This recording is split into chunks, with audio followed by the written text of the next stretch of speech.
नमस्कार, मी गायत्री स्वामी आणि आपण पाहत आहात सकलम. आजच्या न्यूज अनालिसिस मध्ये आपलं स्वागत आहे. आजच्या घडामोडी आणि त्याचं सविस्तर विश्लेषण. पहिली बातमी आहे, शिवाजी कोण होता? पुस्तकाचे वाचन करण्यासाठी बुलढाण्यात आलेल्या आंदोलकांना पोलिसांनी घेतले ताब्यात.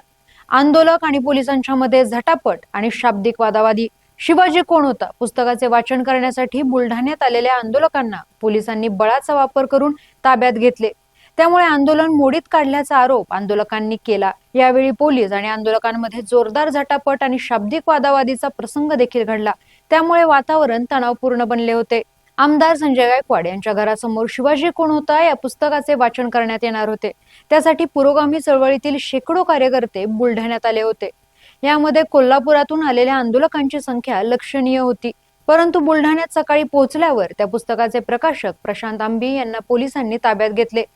गायकवाड यांच्या घरापासून अर्धा किलोमीटरवर असलेल्या जिजामाता प्रेक्षागार मैदानावर राज्याच्या विविध भागातून आंदोलक जमले होते. आमदार रोहित पवार यांच्या नेतृत्वाखाली मोर्चा व पुस्तक वाचन होणार होते. परंतु ऐनवेळी रोहित पवारांनी बुलढाणा दौरा रद्द केला. दरम्यान आमदार गायकवाड यांच्या विषयीचे फलक हाती घेऊन निदर्शने करण्यात आली व मैदानावरच पुस्तक वाचण्यास सुरुवात करणार इतक्यात अप्पर पोलीस अधीक्षक श्रवणिक लोढा, उपअधीक्षक सुधीर पाटील आदी वरिष्ठ पोलीस अधिकारी भाणे व फौज फाट्यांसह आंदोलनस्थळी आले. आम्ही शांततेत पुस्तक वाचन करू, नियमांचे पालन करू असे सांगू पाहणाऱ्या आंदोलनकर्त्याचे काही न ऐकता आंदोलकांना पोलिसांनी ताब्यात घेतले. आंदोलकांमध्ये महिला व तरुणीही मोठ्या संख्येने होत्या. उल्लेखनीय म्हणजे आंदोलकांनी कार्यक्रम स्थळी उन्हापासून संरक्षणासाठी मंडप टाकलेला होता. तो मंडप व पिण्याच्या पाण्याचा कॅन्स मंडप ठेकेदाराने कुणाच्या तरी दबावामुळे आधीच काढून नेले होते. त्यामुळे 43 अंश तापमानात आंदोलकांचे हाल झाले. त्यांना सावली व पाणी न मिळू देण्याचा अमानुषपणाही दिसून आला. प्रकाशक प्रशांत आंबी यासह आंदोलकांनी या घटनेचा मात्र तीव्र शब्दात निषेध व्यक्त केला. पुढील बातमी आहे, सुनेत्रा पवारांच्या कथित मालमत्तेवरील कारवाई रद्द. राज्याच्या उपमुख्यमंत्री सुनेत्रा पवार यांना आयकर अपील न्यायाधिकरणाकडून मोठा कायदेशीर दिलासा मिळाला आहे. माजी उपमुख्यमंत्री अजित पवार यांच्या नावावर अघोषित उत्पन्न म्हणून जोडलेली 32.14 कोटी रुपयांची रक्कम आणि त्यावरील कारवाई न्यायाधिकरणाने रद्द ठरवली आहे. केवळ संशयावरून ठोस पुराव्याशिवाय केलेली ही कारवाई कायदेशीररित्या टिकू शकली नाही. 2020 मध्ये टायटन ग्रुपवर पडलेल्या छाप्यात जप्त झालेल्या डायऱ्यांमध्ये डीडी या नावामुळे 32 कोटींच्या व्यवहारांच्या नोंदी होत्या. हे डीडी म्हणजेच अजित पवार असा तर्क लावून आयकर विभागाने 70% अधिक कर आकारणीची प्रक्रिया सुरू केली होती. सुनावणी दरम्यान अमित शुक्ला आणि मकरंद महादेवकर यांच्या खंडपीठाने स्पष्ट केले की डीडी या अक्षराचा अजित पवारांशी कोणताही कायदेशीर दुवा आयकर विभाग प्रस्थापित करू शकला नाही. तसेच संबंधित डायऱ्या अजित पवारांच्या नव्हत्या आणि लेखकानेही त्यांच्या नावाचा उल्लेख कुठेही केलेला नव्हता. डिजिटल पुरावे आणि डायरीतील नोंदींचा कोणताही थेट संदर्भ न मिळाल्याने ही कारवाई रद्द केली आहे. यामुळे उपमुख्यमंत्री सुनेत्रा पवार यांना मोठा दिलासा मिळालाय. पुढील बातमी, कोल्हापुरातून जिल्हा आरोग्य संपन्न करण्यासाठी आरोग्य निर्देशांकांवर भर द्या. जिल्हाधिकारी डॉक्टर विजय राठोड यांच्याकडून माझं गाव आरोग्य संपन्न गाव अभियानाचा आढावा. राज्यातील नागरिकांचे आरोग्यमान सुधारण्यासाठी राज्य शासनाने माझं गाव आरोग्य संपन्न गाव हे महत्वाकांक्षी अभियान हाती घेतले आहे. कोल्हापूर जिल्हाधिकारी कार्यालयातील राजश्री शाहूजी सभागृहात जिल्हाधिकारी डॉक्टर विजय राठोड यांच्या अध्यक्षतेखाली याबाबत आढावा बैठक पार पडली. या प्रसंगी जिल्हा परिषदेच्या मुख्य कार्यकारी अधिकारी डॉक्टर जॅस्मिन, जिल्हा आरोग्य अधिकारी डॉक्टर अनिरुद्ध पिंपळे, प्रभारी जिल्हा शल्य चिकित्सक डॉक्टर सरिता थोरात, अतिरिक्त जिल्हा आरोग्य अधिकारी डॉक्टर मोहम्मद देशमुख यांच्यासह आरोग्य विभागाचे सर्व प्रमुख अधिकारी उपस्थित होते.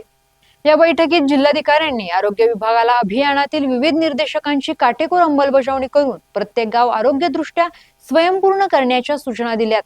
या अभियानांतर्गत जिल्ह्यात प्रामुख्याने संसर्गजन्य आणि असंसर्गजन्य रोगांच्या नियंत्रणावर भर दिला जाणार आहे. क्षयरोग आणि कुष्ठरोग निर्मूलनासाठी 100% संशयित रुग्णांचा शोध घेऊन त्यांना तात्काळ उपचाराखाली आणले जाणार असल्याची माहिती मुख्य कार्यकारी अधिकारी डॉक्टर जॅस्मिन यांनी दिली. दरम्यान 0 ते 5 वयोगटातील बालकांचे 100% लसीकरण पूर्ण करण्यावर विशेष लक्ष दिले जाईल.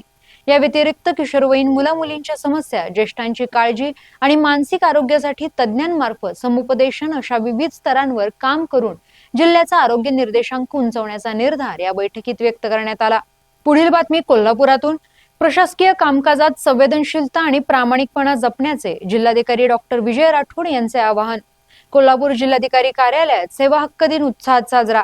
उत्कृष्ट अधिकारी कर्मचाऱ्यांचा गौरव. प्रशासकीय कामकाजात संवेदनशीलता आणि प्रामाणिकपणा जपण्याचे आवाहन जिल्हाधिकारी डॉक्टर विजय राठोड यांनी सेवा हक्क दिनाच्या निमित्ताने केले.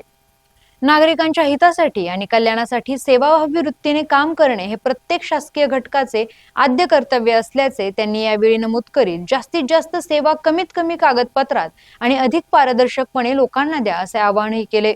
महाराष्ट्र राज्य लोकसेवा हक्क अधिनियमाच्या प्रभावी अंमलबजावणीसाठी कोल्हापूर जिल्हाधिकारी कार्यालयातील महाराणी ताराबाई सभागृहात सेवा हक्क दिन समारंभ मोठ्या उत्साहात संपन्न झाला. जिल्हाधिकारी डॉक्टर राठोड यांच्या अध्यक्षतेखाली हा सोहळा पार पडला. त्यांनी उपस्थित अधिकारी आणि कर्मचाऱ्यांना यावेळी लोकसेवेचे महत्त्व पटवून दिले. सेवा वितरणात उत्कृष्ट कार्य केलेल्यांचा सन्मानही यावेळी करण्यात आला. यात निवासी उपजिल्हाधिकारी गजानन गुरव, उपविभागीय अधिकारी मोसमी चौगुले, तहसीलदार नेताजी सगट, तहसीलदार ऋषिकेश शेळके, नायब तहसीलदार संजय वळवी, जिल्हा व्यवस्थापक माहिती तंत्रज्ञान विभाग जयंत पाटील, वरिष्ठ अभियंता माहिती तंत्रज्ञान विभाग गजानन दीपंकर, जिल्हा व्यवस्थापक आपले सरकार केंद्र संदीप पाटील, आपले सरकार सेवा चालक केंद्र प्रमुख परशुराम केशव सरपाले, प्रशांत प्रदीप सिंहासने, जुबेर हरून मुजावर यांना प्रशस्ती पत्रक देऊन गौरवण्यात आले. उपजिल्हाधिकारी शक्ती कदम यांनी कायद्यातील विविध तरतुदी सादरीकरणातून समजावून सांगितल्या. तसेच सर्व उपस्थित शासकीय अधिकारी आणि कर्मचाऱ्यांना कर्तव्य पालनाची शपथ दिली. डिजिटल माध्यमांचा वापर करून जलद, पारदर्शक आणि विहित वेळेत सेवा मिळाव्यात हा या सेवा हक्क अधिनियमाचा उद्देश असल्याचे त्यांनी आपल्या मनोगतात स्पष्ट केले. पुढील बातमी आहे इराण अमेरिकेत आता प्रस्ताव युद्ध. आखातातील युद्धाला 2 महिने उलटले असून आता राजनैतिक हालचालींना वेग आला आहे. इराणने हर्मुजची नाकेबंदी उठवण्यासाठी अमेरिकेला एक लेखी प्रस्ताव धाडला आहे. व्हाईट हाऊस या प्रस्तावाचा अभ्यास करत असल्याचे प्रवक्त्या कॅरोलिन लेविट यांनी सांगितले.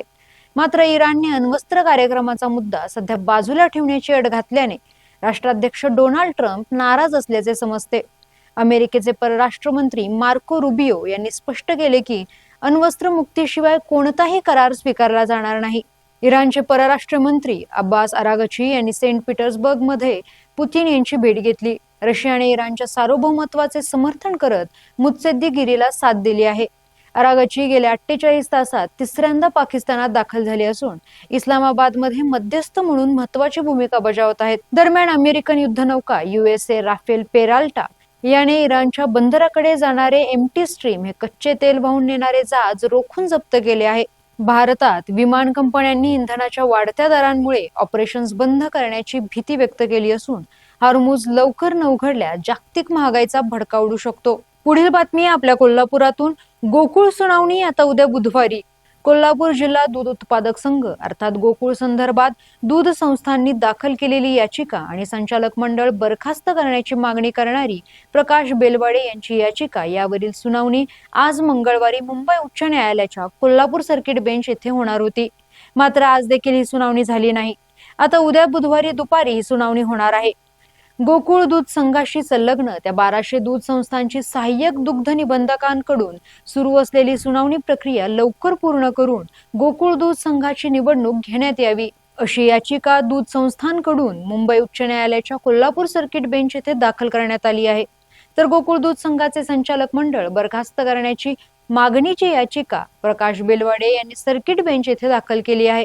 या याचिकेवर आज न्यायमूर्ती माधव जामदार आणि न्यायमूर्ती प्रवीण पाटील यांच्या डिव्हिजन बेंच समोर सुनावणी होणार होती. मात्र आज देखील ही सुनावणी झाली नाही. आता गोकुळ दूध संदर्भात सर्किट बेंच इथे दाखल झालेल्या दोन्ही याचिकेवरील सुनावणी उद्या बुधवारी दुपारी 4 वाजता होणार आहे. जिल्ह्यासह संपूर्ण महाराष्ट्राचे लक्ष या सुनावणीकडे लागून आहे. याचिकेचा निकाल लांबणीवर पडत असल्यानं गोकुळची निवडणूक देखील लांबणीवर पडण्याची शक्यता आहे. धन्यवाद आणि पाहत रहा सकलम.